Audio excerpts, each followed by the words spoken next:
Taruhin dompetku. Diem weh.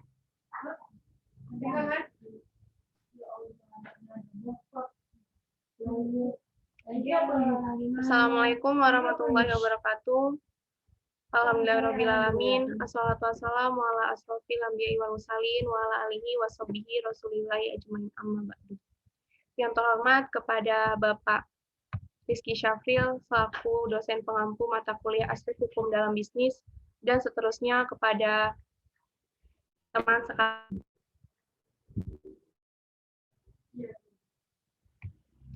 Sebelum memulai presentasi, alangkah baiknya kami memperkenalkan masing-masing anggota kelompok 5, yaitu yang pertama,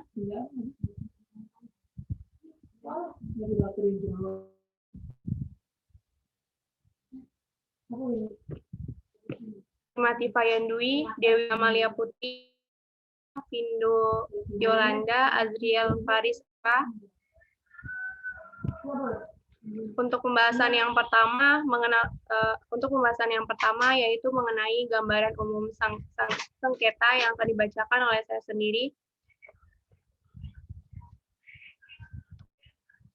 Gambaran umum sengketa yaitu sengketa antara pihak dapat diselesaikan melalui jalur litigasi pengadilan.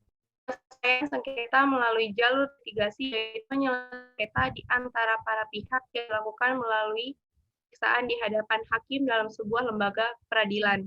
Litigasi atau pengadilan adalah metode penyelesaian sengketa paling lama dan lazim digunakan dalam menyelesaikan sengketa, baik sengketa yang bersifat publik maupun yang bersifat pribadi. Seiring berjalannya waktu dan perkembangan zaman, kesejahteraan penyelesaian sengketa melalui litigasi lambat laun dirasakan kurang efektif lagi. Penyelesaian sengketa melalui litigasi dirasakan terlalu lama dan memakan biaya yang cukup besar, menyebabkan pencari keadilan mencari alternatif, yaitu penyelesaian sengketa di peradilan formal yang bisa dikenal dengan penyelesaian sengketa non litigasi. Selanjutnya, yang akan dibacakan oleh teman kita, Tifa. Kepada Tifa, dipersilahkan. Menjelaskan kerangka teori. Fred and Kerlinger menjelaskan pengertian teori sebagai seperangkat konsep, batasan, dan proporsi yang menyajikan pandangan sistematis tentang fenomena dengan merinci hubungan-hubungan antar variabel, dengan tujuan untuk menjelaskan dan memprediksi gejala itu. Kerangka teori adalah kerangka pemikiran atau butir-butir pendapat, teori, tesis mengenai suatu kasus atau permasalahan atau problem yang menjadi bahan perbandingan Putri.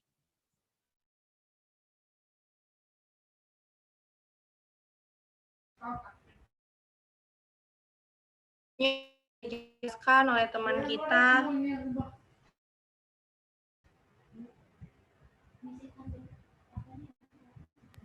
Ahmad Fadil. Kepada Ahmad Fadil.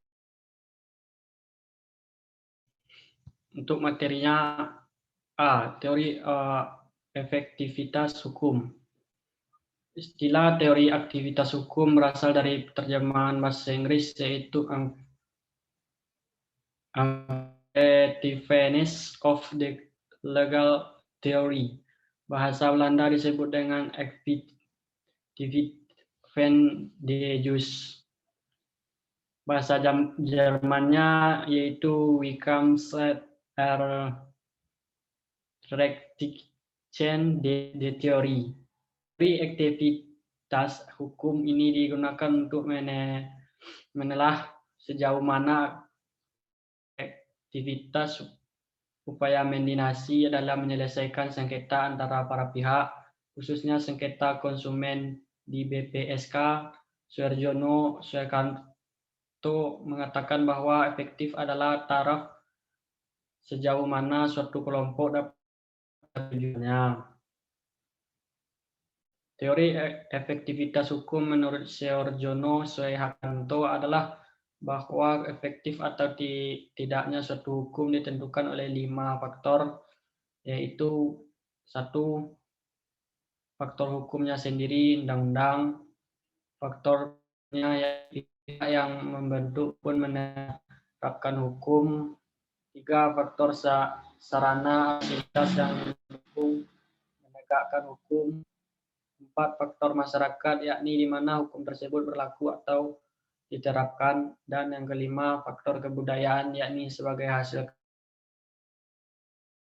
yang didasarkan pada karsa manusia dalam pergaulan hidup. Sekian, terima kasih, dan saya kembalikan kepada moderator.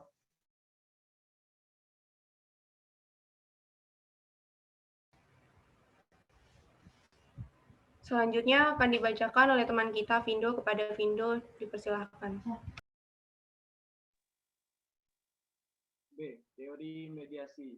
Takdir Rahmadi sebelum yang mengembangkan teori mediasi mengatakan bahwa mediasi sebagai upaya penyelesaian sengketa para pihak mempunyai unsur-unsur esensial sebagai berikut.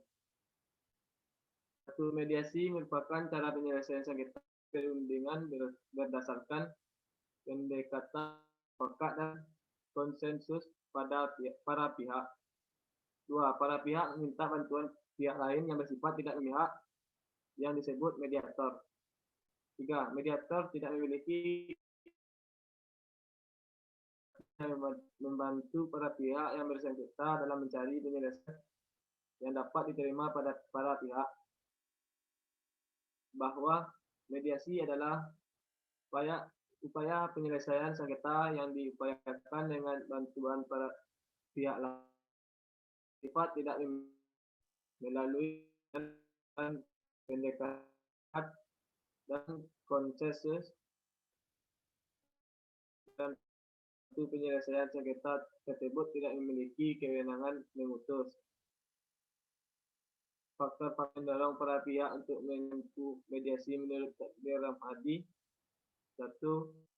Faktor kebudayaan dibentuk adanya nilai Islam menurut Syahrizal Abbas tentang islah.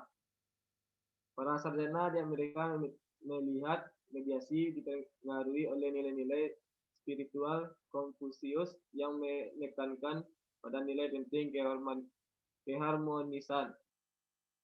2. Faktor kekuatan atau power yang dimiliki oleh pihak yang bersengketa. Orang bersedia menempuh mediasi lebih disebabkan oleh adanya kekuatan atau power para pihak yang relatif seimbang.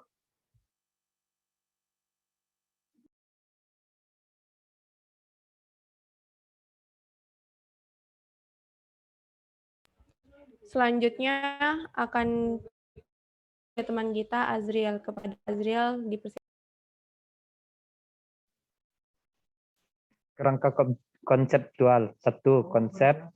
2. Variabel. 3. Pernyataan. 4. Penyelesaian sengketa. 5. Sengketa konsumen. 6. Badan Penyelesaian Sengketa Konsumen atau disingkat BPSK.